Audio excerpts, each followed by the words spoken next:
تصور کیجیے کہ کتنا خوفناک اور دل کو دہلا دینے والا منظر ہو جب ایک عورت کو اس کے شوہر کی وفات کے بعد اس کے ساتھ ہی قبر میں زندہ دفن کر دیا جائے، اور اس کے آس پاس کھڑے تمام لوگ، چاہے وہ اس کے بہن بھائی ہوں یا اس کے ماں باپ، سب بے بسی کی تصویر بنے ہوں، اور اس ظلم کو ایک مذہبی فریضہ سمجھ کر سر انجام دیا جا رہا ہو۔ اس منظر کا تصور کر کے بھی انسان کانپ اٹھتا ہے، مگر ایسا ہی یا اس سے بھی ظالمانہ رواج آج سے تقریباً 1.5 صدی قبل ہندوستان میں رائج تھا، جب کسی ہندو کے مر جانے پر اس کی بیوی کو اس کے ساتھ ہی اس کی چتا میں زندہ جلا دیا جاتا تھا۔ اس ظالمانہ رسم، رواج یا مذہبی فریضے کو ستی کہا جاتا تھا۔ یہ رسم صرف ہندوؤں کے ہاں پائی جاتی، مگر ہندوؤں کی مقدس کتابوں میں اس رسم کا کوئی ذکر موجود نہیں ہے۔ یہ رسم کب شروع ہوئی اس بارے میں کچھ بھی کہا نہیں جا سکتا، مگر چند تاریخ دانوں کے نزدیک یہ رسم راجپوت عورتوں نے اس لیے شروع کی تاکہ وہ فاتحین کے ہاتھوں ان کی لونڈیاں بن کر نہ رہ جائیں، اور اس ذلت سے بچنے کے لیے وہ اپنے آپ کو زندہ جلا لیتی تھی۔ ایک روایت یہ بھی ہے کہ مہابھارت کی جنگ میں کوروں کو شکست ہوئی اور وہ قتل کر دیے گئے، اور ان کے اندھے بھائی دھرتراشٹر نے راج پانڈووں کے حوالے کیا اور خود اپنی بیوی کے ساتھ ہمالیہ چلا گیا اور وہاں آگ میں جل کر مر گیا۔ اس کے ساتھ ہی اس کی بیوی بھی آگ میں جل کر مر گئی۔ اس کے بعد عورتوں میں یہ رسم شروع ہوئی کہ شوہر کی موت کے بعد بیوی شوہر کی چتا کے ساتھ ہی جل جاتی۔ ان عورتوں کے ذہنوں میں یہ بات بٹھا دی گئی کہ وہ اپنے شوہروں کی اطاعت کریں اور اس کی موت پر اس کے ساتھ ہی اس کی چتا میں جل کر مر جائیں، اور اسی میں ان کی نجات ہے۔ عورتوں کا یہ خیال بھی تھا کہ ان کے ستی ہونے سے ان کے خاوند کی بھی نجات ہو جائے گی۔ لوگوں کا خیال کہ ستی ہونے والی عورت کو بھگوان کی طرف سے چنا گیا ہے، اور یہ مشہور تھا کہ یہ سب بھگوان کی طرف سے ہوتا ہے۔ ستے ہونے والی عورتوں سے لوگ بہت ڈرتے تھے، کیونکہ ان کا عقیدہ تھا کہ ان کی زبان سے جو بھی نکلے گا وہ ضرور پورا ہوگا، مگر وہ عورت جس کی اولاد چھوٹی ہو یا وہ حمل سے ہو تو اس کے ستی ہونے پر پابندی تھی، اور اس کو زبردستی اس سے منع کیا جاتا تھا۔ ستی ہونے والی عورت سرخ رنگ کی پوشاک پہنتی تھی اور اس کو دلہن کی طرح تیار کیا جاتا تھا۔ اس خبر کو سن کر آس پاس کے لوگ تماشا دیکھنے آ جاتے اور ہزاروں کا ہجوم اکٹھا ہو جاتا تھا۔ عورت بظاہر چتا کی طرف جاتے ہوئے خوش نظر آتی تھی، اور اس کے ہاتھ میں ایک ناریل بھی ہوتا تھا۔ چتا میں گھی اور روئی ڈالی جاتی تھی۔ عورت اپنے شوہر کی لاش کے ساتھ لکڑیوں پر بیٹھ جاتی تھی، اور اس کے رشتہ دار لاش اور عورت کے گرد لکڑیاں چن کر ڈال دیتے اور اس کے اوپر روئی اور گھی ڈال دیتے تاکہ تیز آگ لگے اور عورت اور لاش دونوں جلدی جل جائیں۔ وہ عورت جس کو ستی کیا جاتا تھا، اگلی چند پشتوں تک اس کے خاندان کے لوگ اس کی پوجا بھی کرتے تھے۔ کچھ ہندوؤں کے نزدیک عورت کا ستی ہو جانا اس کی پاکیزگی کی علامت تھا۔ اس کے قصے اور مثالیں عام تھیں، اور سیتا اور ساوتری کی کہانیاں بھی مشہور تھیں۔ ستی کی یہ رسم ابتدا میں راجپوتوں کے علاوہ کسی اور قوم میں نہیں تھی، جو ان کے باہمی جنگ و جدل یا مسلمانوں کے حملے کی وجہ سے ہوا، مگر 19ویں صدی کی ابتدا میں بعض ایسی قوموں میں بھی ستی کے رواج دیکھے گئے جو راجپوت نہیں تھے، اور جلد ہی یہ رواج ہندوستان کے شمالی صوبوں جن میں بنگال بھی شامل تھا وہاں عام ہو گیا۔ ستی ہونے سے پہلے عورت اپنی اشیاء اپنے عزیزوں میں تقسیم کرتی، اور اس کے بعد ان سے الوداعی سلام دعا کرتے، اور لوگ اس کی تعظیم اور عزت کرتے۔ عورت کو ستی ہوتے دیکھ کر کچھ لوگوں کی عجیب حالت ہو جاتی کہ کیسے ایک عورت ایک فرسودہ رسم کی بدولت اپنی جان گنوا دے گی، مگر یہ لازمی نہیں تھا کہ ہر عورت خوشی خوشی اپنی جان دے دیتی تھی، بلکہ شوہر کی موت کے بعد بیوہ کو جو ذلت امیز زندگی گزارنی پڑتی تھی، اس لیے بھی عورت ستی ہونا زیادہ پسند کرتی تھی۔ عورتوں کے ذہنوں میں یہ بات بٹھائی جاتی تھی کہ ان کے ستی ہونے سے ان کے شوہر کے تمام گناہ معاف کر دیے جائیں گے، اور وہ جنت میں اپنے شوہر کے ساتھ عیش و عشرت کی زندگی گزاریں گے۔ اور وہ عورت اسی امید پر کہ جنت میں اس کے شوہر کو عیش و عشرت کی زندگی نصیب ہوگی خوشی خوشی جل جاتی۔ بنگال میں ایک ستی کے موقع پر ایک عورت ڈر کر بھاگی تو لوگوں نے اس کو زبردستی پکڑ کر چتا میں ڈالنے کی کوشش کی، مگر وہاں موجود ایک انگریز نے اس عورت کو دوبارہ چتا میں نہیں ڈالنے دیا اور اس کی جان بچ گئی۔ لیکن دوسرے دن وہ عورت اس انگریز کے پاس آئی اور اس سے کہا کہ تم نے مجھے ذلیل کر دیا ہے، اگر جل جانے دیا ہوتا تو آج میں جنت میں شوہر کے ساتھ عیش و عشرت کی زندگی گزار رہی ہوتی۔ اب میرے لوگ مجھے برا بھلا کہتے ہیں اور بد دعائیں دیتے ہیں۔ کچھ تاریخ دانوں کے نزدیک مرنے والے کے رشتہ دار اس کی بیوی کو ستی ہونے کے لیے اس لیے بھی مجبور کرتے تھے کہ مرنے والے کے مال و دولت ان کے ہاتھ آ جائے، مگر ہندو مذہب میں عورت کو جائیداد میں کوئی حصہ نہیں ملتا اور مال و دولت اپنے پاس رکھنے کا اس کو کوئی اختیار نہیں تھا۔ اگر کسی مرنے والے شخص کی ایک سے زائد بیویاں ہوتی تو عمر میں جو بڑی ہوتی اسے سب سے پہلے ستی کیا جاتا۔ اس طرح حاملہ عورت بچے کی پیدائش کے بعد ستی کی جاتی۔ بہت سی عورتیں ستی ہونے کے لیے راضی نہیں ہوتی تھی، مگر انہیں زبردستی ستی کرنے پر مجبور کیا جاتا تھا۔ ایک روایت ہے کہ مہاراجہ رنجیت سنگھ کے بیٹے کھرک سنگھ کی موت کے بعد اس کی بیوہ اسیر کور نے ستی ہونے سے انکار کر دیا تھا، مگر راجہ دیہان سنگھ نے اسے زبردستی کھرک سنگھ کی چتا کے ساتھ ہی جلا دیا۔ ستی کرنے کی یہ روایت پورے ہندوستان میں رائج نہیں تھی۔ دریائے کرشنا کے جنوب کی طرف رہنے والی عورتیں ستی نہیں ہوتی تھیں۔ دکن، گجرات، بمبئی، سندھ اور پنجاب میں بھی ستی ہونے والی عورتوں کی تعداد بہت کم تھی، مگر مشرقی ہند، راجپوتانہ اور بنگال میں یہ رسم عام تھی اور انگریزوں نے اس کے کئی واقعات رپورٹ کیے۔ 1829 میں پابندی کے قانون سے پہلے صرف بنگال میں 700 عورتوں کو ستی کیا گیا۔ شروع میں یہ رسم صرف اعلیٰ گھرانوں یا صرف راجپوتوں میں رائج تھی، مگر دیکھتے ہی دیکھتے یہ رسم تمام قوموں میں رائج ہو گئی۔ ستی ہونے کے ہر علاقے میں مختلف طریقے رائج تھے۔ بنگال میں بیوہ کو مردے کے ساتھ چتا میں رسیوں اور بانسوں سے باندھ دیا جاتا تاکہ عورت اٹھ کر بھاگ نہ سکے اور پھر چتا کو آگ لگا دی جاتی۔ اڑیسہ میں ایک گڑھا کھود کر اس میں مردے کو آگ لگا دیتے اور جب شعلے بلند ہوتے تو اس کی بیوہ اس میں کود پڑتی یا اسے دھکا دے دیا جاتا۔ دکن میں ستی کا دستور اس طرح تھا کہ چتا میں عورت مردہ شوہر کا سر زانوں پر لے کر بیٹھ جاتی تھی اور چتا کے چاروں جانب لکڑیاں لگا کر اوپر لکڑی کی چھت بنا دی جاتی اور پھر ان لکڑیوں کو آگ لگا دی جاتی۔ عورت یا تو دھوئیں سے دم گھٹنے سے مر جاتی یا چتا کی چھت اس کے سر پر گرتی اور وہ مر جاتی۔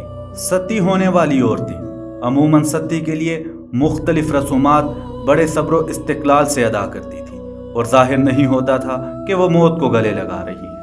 اکثر یہ دیکھا گیا کہ ستی ہونے والی عورتیں شونوں کے درمیان سر جھکا کر دونوں ہاتھ جوڑ کر دعائیں مانگتی مانگتی چلیں۔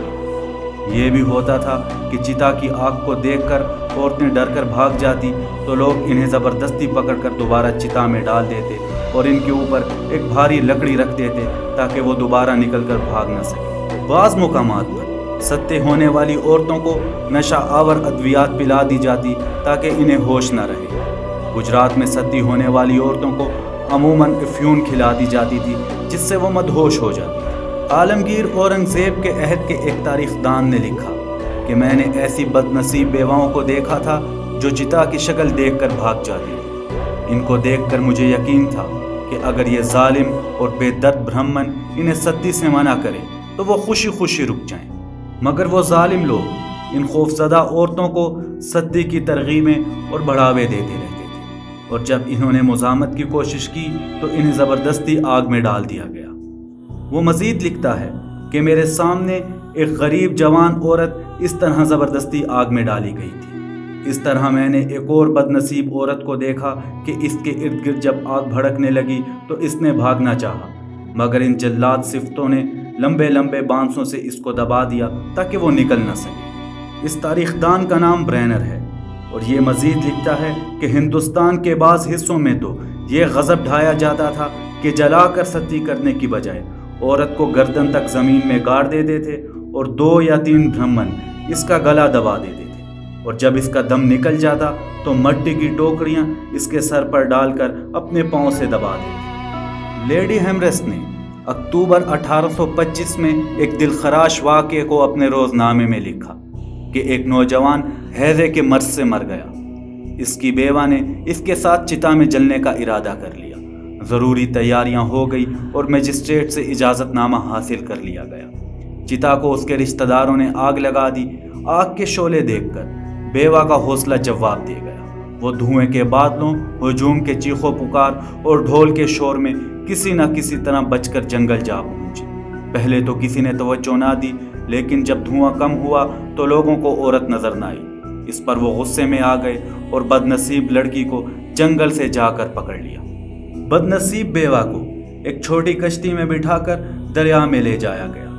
بیچ مجھدھار میں لڑکی کو دریا میں پھینک دیا گیا، اور جب لڑکی نے اوپر آنے کی کوشش کی تو کشتی کے چپو سے اس کے سر پر وار کیا گیا، جس سے وہ دریا میں ڈوب کر مر گئی۔ وہ عورتیں جو کسی نہ کسی طرح ستی ہونے سے بچ نکلتی تھیں، ان کی باقی زندگی بھی بہت درد بھری گزرتی تھی۔ ایک اور انگریز نے لکھا کہ میرے پاس ایک ایسی حسین عورت آئی جس کو بھنگیوں کی مدد سے ستی ہونے سے بچا لیا گیا تھا۔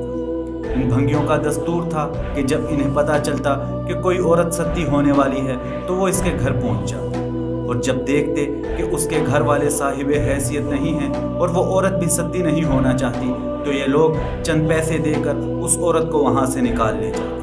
لیکن ان عورتوں کو بعد میں پسند نہیں کیا جاتا تھا، اور ان کے گھر والے بھی ان سے قطع تعلق کر لیتے، اور ان عورتوں پر یہ الزام لگایا جاتا تھا کہ انہوں نے مذہب پر کالا دھبا لگا دیا ہے۔ اس لیے وہ اپنی بقایا زندگی انہی بھنگیوں کے ساتھ رہتی اور ان کی بدسلوکیاں سہ سہ کر اپنے زندگی کے دن پورے کرتی۔ مسلمان حکمرانوں نے اپنے دور حکومت میں اس رسم کو ختم کرنے کی بہت کوشش کی تو ہندوؤں نے احتجاج کیا کہ یہ رسم ہمارے مذہب کے حکم کے مطابق ہے اور اس کو روکنا ہمارے مذہب میں دخل اندازی کرنا ہے۔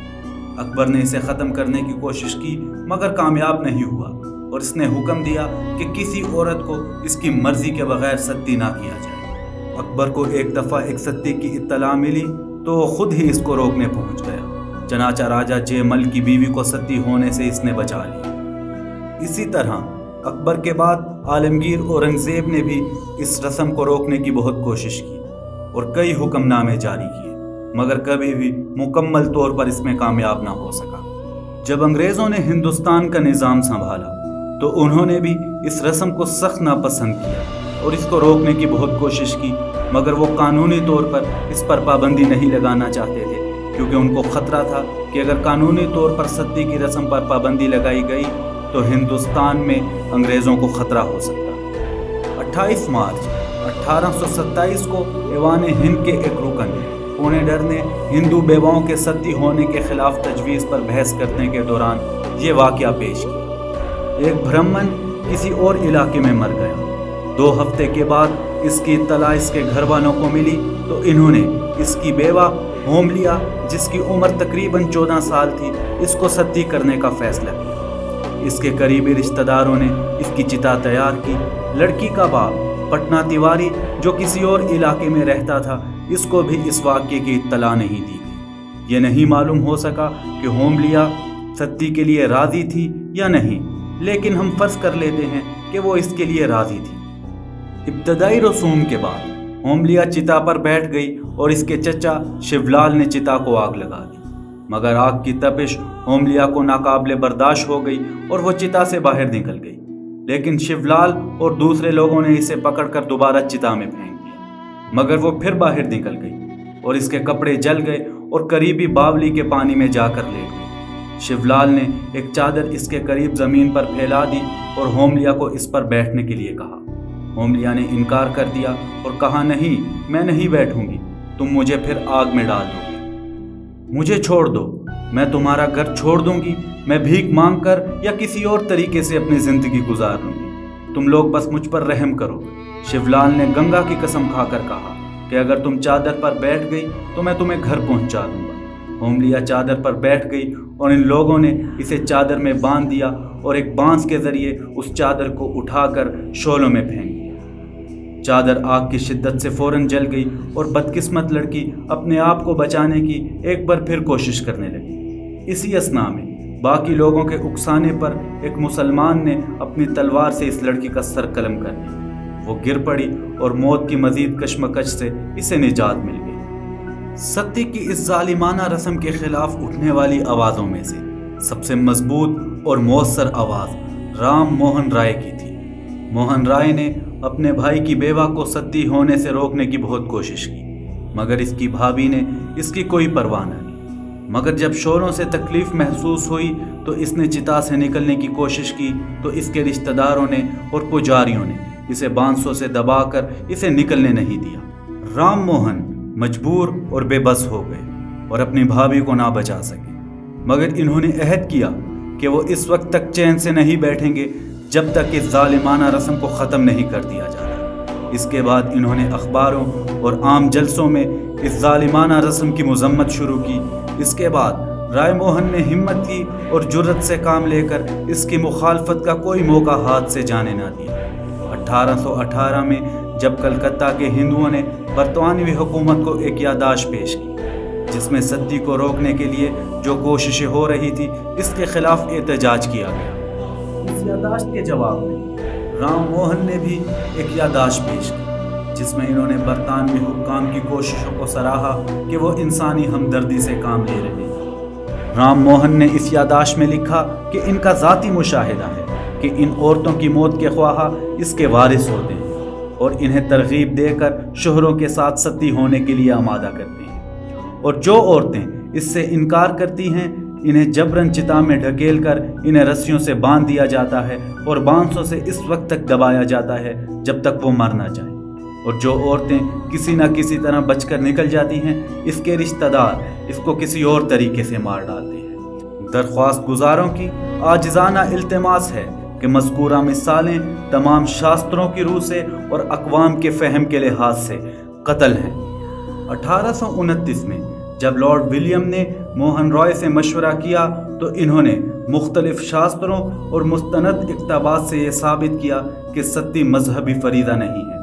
ان کا کہنا تھا کہ ستی کی وارداتوں میں اضافہ مذہبی اعتقاد نہیں بلکہ رشتہ دار بیواؤں کے اخراجات برداشت نہیں کر سکتے، اسی لیے وہ ان کو ستی کر دیتے، لہذا اس رسم پر پابندی سے مذہب کو کوئی خطرہ نہیں ہے۔ بالآخر رام موہن رائے اور ولیم بینٹنگ کی کوششوں سے گورنر جنرل کی صدارت میں 4 دسمبر 1829 کو ستی کو خلاف قانون قرار دیا۔ اس میں ستی یا بیواؤں کو زندہ جلانے یا دفن کرنے کے رواج ناجائز قرار دیے گئے اور کہا گیا کہ جو بھی ایسا کرے گا اس کے خلاف فوجداری مقدمات درج کیے جائیں گے۔ اس قانون کے بعد کسی بھی عورت کو اس کی مرضی یا اس کی مرضی کے بغیر ستی کرنا قابل سزا جرم قرار دیا گیا۔ شروع میں تو لوگ اس رسم کو چھپ چھپ کر ادا کرتے رہے، مگر برطانوی حکومت نے سختی سے اس رسم کے مددگاروں کو سخت اور کڑی سزائیں دیں، یہاں تک کہ اس رسم کا سدباب ہو گیا۔ جو ریاستیں برطانوی حکومت کے زیر انتظام تھی وہاں تو یہ رسم ختم ہو گئی، مگر جو ریاستیں آزاد تھیں وہاں یہ رسم جاری رہی۔ 1839 میں مہاراجہ رنجیت سنگھ کی موت کے ساتھ اس کی ایک بیوی مہتاب دیوی اور 3 لونڈیاں بھی ستی ہوئی تھیں، مگر اس کے بعد برطانوی حکومت نے آزاد ریاستوں میں بھی ستی کی رسم ختم کرنے کا حکم جاری کر دیا، اور آخری ستی پنجاب میں 1845 میں ہوئی تھی۔ آج جبکہ ہندوؤں میں یہ رسم ختم ہو چکی ہے اور وہ اعتراف کرتے ہیں کہ ایک بھائمانہ اور وحشیانہ رسم تھی، یہ رسم اس بات کا ثبوت ہے کہ کس طرح لوگ مذہب کا لبادہ اوڑھ کر اپنے ذاتی مفاد حاصل کرنے کے لیے ظالمانہ طریقے سے لوگوں کو قتل کرتے ہیں، حالانکہ مذہب میں اس بات کا کوئی ذکر تک موجود نہیں ہوتا، اور سادہ لوگ انسان ان کی باتوں میں آ کر اس کو ایک مذہبی فریضہ سمجھنے لگتے ہیں۔